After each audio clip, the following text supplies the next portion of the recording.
Welcome into the Todd Bowles Show. Casey Phillips here with head coach Todd Bowles. First of all, congratulations on the win.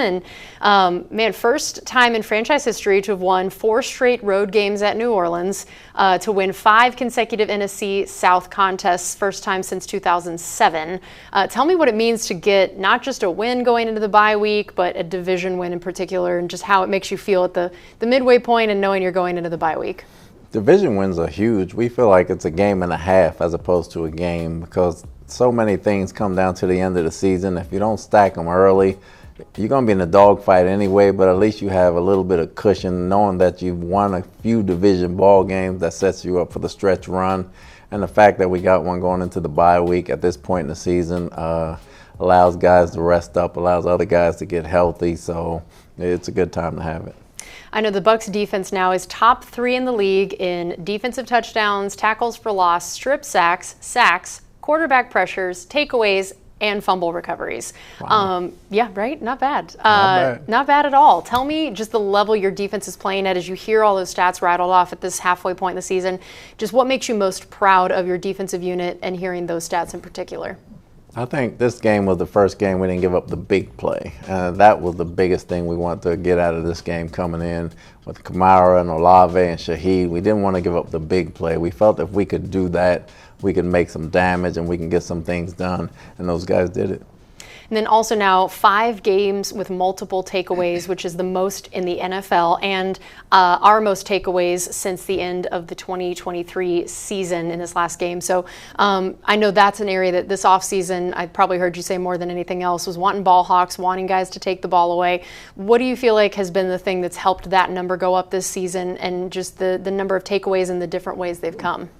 I think the pressure's picked up. The guys up front have been getting more pressure on the quarterback, whether it was 4 guys, 5 guys, or 6 guys.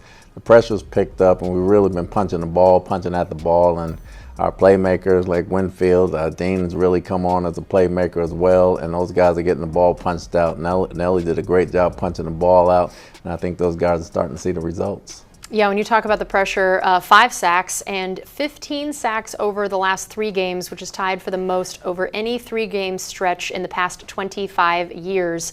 What do you feel like you've seen is the difference in the pressure? And it is coming from a lot of different guys, different places. And what do you feel like has helped guys really get home in that area too?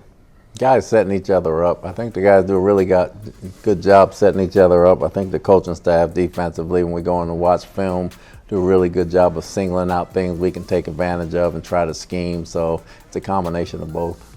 I know also you guys have held one team to less than 10 points going back to the start of last season. This was the least amount of points allowed since the end of the 2023 season. What does it mean to be able to hold an opponent, I mean really any opponent, but then especially a Division I where there is some of those unexpected ways a rivalry can creep up on you, to still hold them to 3 points, and what that meant to you guys? It's hard in this league, especially since it's an offensive league now and most of the calls are tailored that way. To keep a team below 10 points is very tough to do, so that says a lot. Hats off to the defensive guys. Those guys played a heck of a ball game. They closed it out, they finished, they understand what was at stake, and hopefully we can continue that. Yeah, let's talk a little bit more about Anthony Nelson. I mean, what an incredible game for this guy. There's the phrase next man up, and that can mean a lot of different things, and it's sort of a necessity, but I don't know that I've ever seen anyone rise to the next man up quite like Anthony Nelson did in this game. 2 sacks, forced fumble, pick 6. First player since 2007 to get each of those in a single game. First player in the league this year with a sack and a pick 6. Tell me just what stands out to you about Anthony Nelson's game and the way he was able to rise to a level of most starters are not putting up those kind of numbers. His football IQ, he is such a smart and instinctive player. He understands angles. He has a lot of length. He looks like he's a tall, skinny guy, but he's very strong. He knows how to play the game. He has a feel for when to jump and when to get his hands up, and he has great football reactions. He has great reaction. He can catch the ball. He's quite of an athlete. I would like to think he's a very good basketball player. He only does it on air, but when I see the Euro step, I think he's a very good athlete that way. But he's been like that since he's been here. He's come in, he's made plays. You don't notice him until he's in there, until the end of the game when you look up the stat sheet and say, wow, he really had a good game. He does that all the time, but this time he made the bigger plays. He made the bigger plays and came through. Yeah, I love the confidence it showed, that it felt like he already had a celebration ready as a backup outside linebacker, like he already expected that he was going to make a play like that, to have that celebration ready. And tell me what went through your mind watching the pick six play, and just what really, as it happened, all the different elements of the tipping it, the catching it, and then what he did to poor Spencer Rattler on the way to the end zone. It was almost like a blur. It happened so fast because he tipped it and then he caught it, and thank God he didn't have to run 50 yards, and he only had to run about 3 yards, because I think they would have walked him down that way. But for him catching it and react that way and still have the wherewithal to run over the quarterback and get in the end zone, that was great. And then I know you also had to account for him not being able to be the special teams contributor he normally is. So what was sort of all the different effects of his role, and the way you had the outside linebacker rotation going, and then how it also affected special teams? Well, we got Kamara. We brought Kamara up to take his place on the kickoff team, obviously, and Nelly was one of our best punt guys as well. He's one of our best tacklers, so to put Kamara in there, and the special teams guys had to step up and make some plays, and they filled in for him nicely. And how did you feel about the rest of the outside linebacker rotation and the way it looked after Hassan was out? I know Marquise Watts ended up getting a half sack as well, and just what you saw from the rest of that group. Watts got some good rushes at the end. He had about 15 plays. He got some really good rushes in there. I thought Yaya did a good job pressuring the quarterback on the outside, and Braswell got a lot of meaningful snaps. He missed one as well coming around the corner, but he got a lot of good snaps in there, and they got a lot of pressure. And Jacob Parrish, he had a sack and 2 tackles for loss. He is now tied for the most sacks for a rookie in the NFL this season, and tied for second among rookies for tackles for loss, and the most among rookie defensive backs in that area. What have you seen from him in terms of his ability to get in that backfield, whether it be sacks, whether it be tackles for loss, and just what his game looked like overall? He played a great game. Very savvy football player. He got the TFLs on the screens. He was taking on blocks. He was defeating blocks. He's very fast from A to B, getting to the quarterback. He's starting to understand the defense very well and take advantage of it. I think he's having a heck of a season. All right, we're going to take a break here on the Todd Bowles Show. We'll be right back.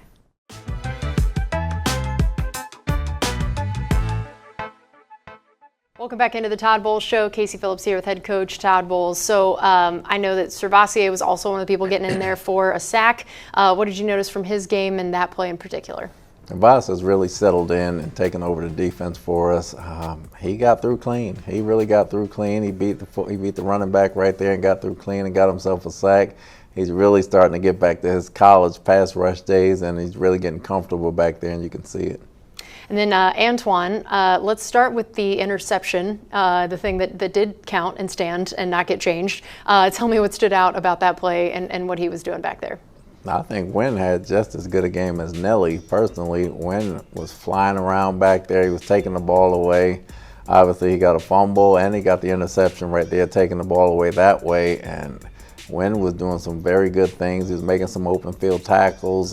He did a heck of a job. I thought that was his best game this year. Wow, yeah. I mean, if everything had counted, I can't imagine just the stats of, this might be one of his best games of his whole career, which is saying something. Dating back to 2000, he is just the 12th defensive back that has at least 10 career forced fumbles and fumble recoveries. All the other players on that list have played at least 116 games. He's done it in 76. Tell me what stands out about especially his ability to force and recover fumbles of those stats, and at his position, what makes him so talented at that? He's one of the few guys that works at it every week in practice. I mean, he practices just like he plays. There's not a ball that he does not go after. There's not an opportunity that he doesn't try to punch the ball out. And when he gets it, he runs, whether it's a 99-yarder or a 50-yarder or a 30-yarder, he will run the length of the field to score a touchdown. So he plays just like he practices, and that's good to see. I know you guys held them to 48 rushing yards. I know that, of course, them being down in game situation is going to contribute a little bit to that in terms of when they did and didn't run. But overall, what went so well for you guys in the rush defense? Cleaned up our run integrity. I thought Roberts did a very good job this game, bouncing back from last week with his run gap scheme. He used his hands well. He was pushing guys around. I thought him, Logan, and Vita, along with Gaines and Simmons, did a very good job holding them down the run game. We saw Jamel get a forced fumble, another turnover he's contributing to, I think his 4th in 5 games. And tell me what stood out about him, and then also Zion and Benjamin Morrison and your corners overall. They covered well. You know, Shaheed and Olave caught a few balls, but they weren't game breakers and they weren't destructive to the defense.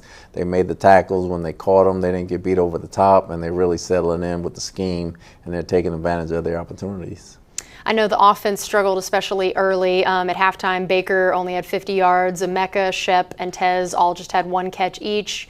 Cade had 2. What was seeming to be the struggle early on potentially offensively? I think we had trouble early. They were doing a good job disguising their pressures. They were starting back deep where it looked like nobody was coming. Then by the time we audibled, they came up and they gave us a problem that way early. We kind of settled in a little bit when we came out in the second half, but the first half they started off giving us some issues that way. I know that Baker was sacked 3 times and faced a higher pressure rate in that first half than any other half this season. Overall offensive line, from a pass protection standpoint, what stood out about their performance? Oh, I mean, it was just 4 of them. We were okay. You know, we got to be better at picking up the blitz pickup that way. But I thought Feeney did a good job for his first time out there starting, and they passed off the blocks very well. We just got to clean up some technique things. Yeah, what went into the decision to start him? And it was the 5th right guard starter in 8 games, and just how challenging that is for an offensive line, and then how he handled it. It doesn't help with continuity, I can tell you that for sure. But he's played in this league. He's a vet. Very tough player, very smart player. I thought he handled it well. I think there's got to be continuity going on to get along with the other guys, but I thought he played a solid ball game. It seemed like Baker and Emeka haven't quite been connecting these last couple games the way they were before. Any idea of what's been leading to that, or the ways to try to get them back as in sync as they were those first few games? Well, they're really keen on them right now. You know, with Mike and Chris out, they're really keen on them. So Taz and Shep and everybody else, Miller and Cam got to step up. They got to step up a little more and do more on the other side to help get them free. I know that it seemed like there was definitely a priority put on the run game more after last game. There were already as many runs early in the second quarter as there had been all last game. How did you feel about the balance overall? The balance was good. We just got to get more out of it. They did a good job playing a 6-man front early on to try to take it away, and it was tough sledding in there, but we stuck with it and we stuck out some runs, and I think it was necessary to do. And what did you see from Rashad and Sean in that area? Tough. I mean, it was tough sledding, especially down on the goal line. Those guys slammed it up in there. We finally got one in. It was tough sledding all the way around, but those guys hung in there and they battled. Yeah, what stands out about each of the goal line drives? That first and goal from the 1-yard line 2 different times, and definitely was a struggle to get in there. What did you think of the way each of those played out, and looking back with hindsight on it? Well, they were practically in the goal line situation, so we either got to try to take it outside or throw the football. We can be better helping them schematically that way as coaches we can, and at the same time they can pile it and smash it up in there as well. All right, we're going to take another break here on the Todd Bowles Show. We'll be right back.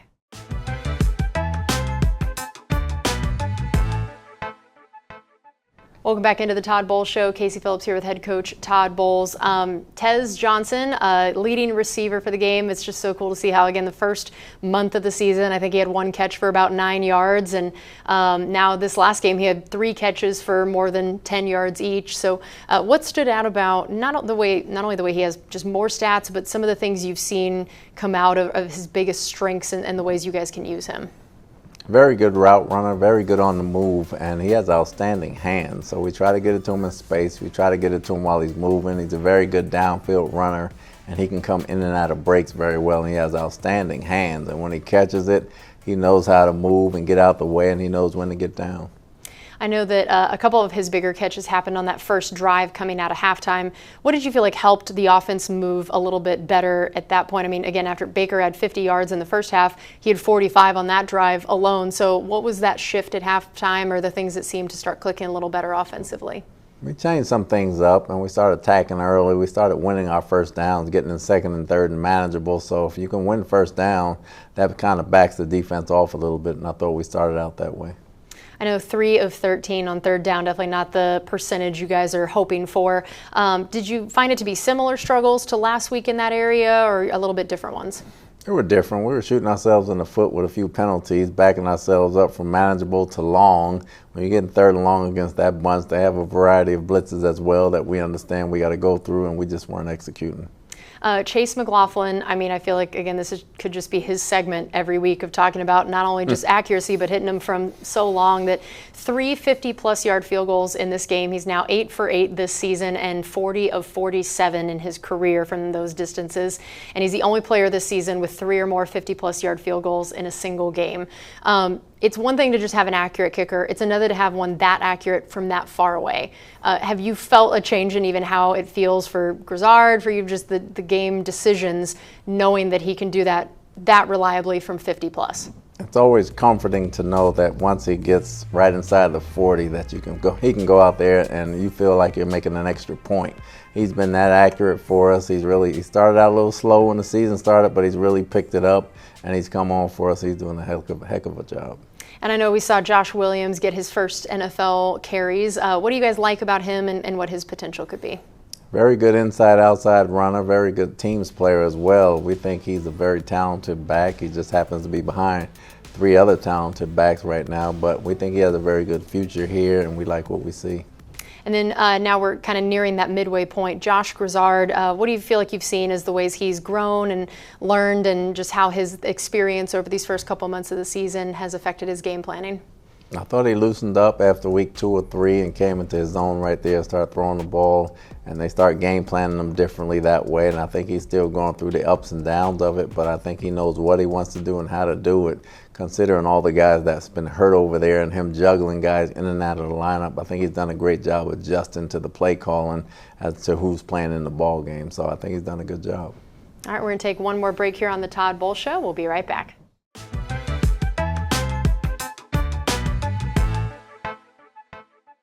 Welcome back into the Todd Bowles Show. Casey Phillips here with head coach Todd Bowles. Time for our final segment here. So this is as close as we get to a halfway point now that there's not a nice little even 8-8 split. But for you, what would be kind of the biggest storylines of the first half of the season, and how you would just describe the makeup of this team after a few months?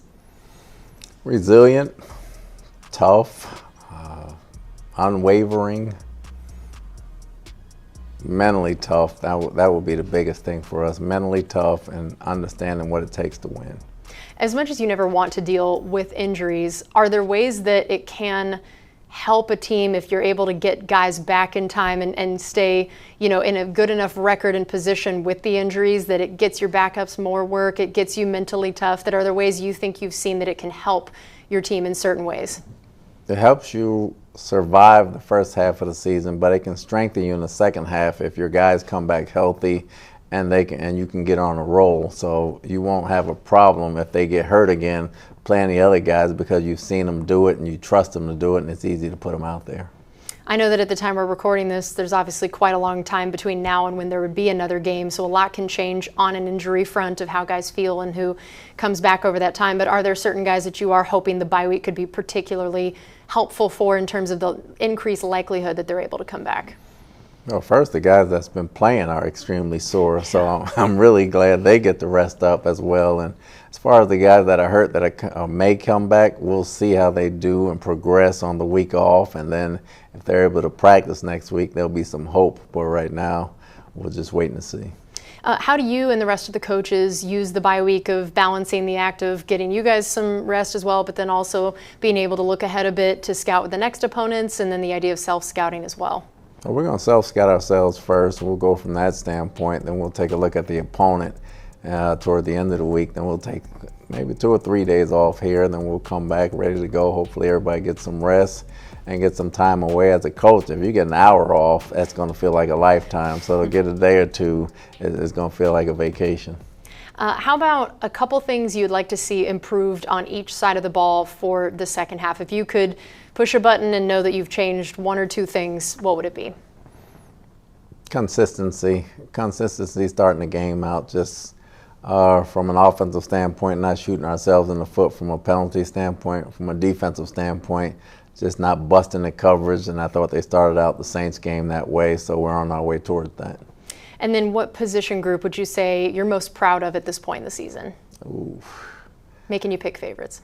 I don't know if it's favorites, but the offensive line, the way they had to juggle guys in and out, that's been our most injured spot, to have different guys go in there all day long, starting out with Barton at left tackle and Bredesen at center and everybody else coming in from the first time. And like you said, it's our 5th offensive guard starting right there. And so for that group right there to still stay together and fight, I'm proud of that group. Well, Coach, thank you as always for the time, and we hope you enjoy your bye week. Thank you.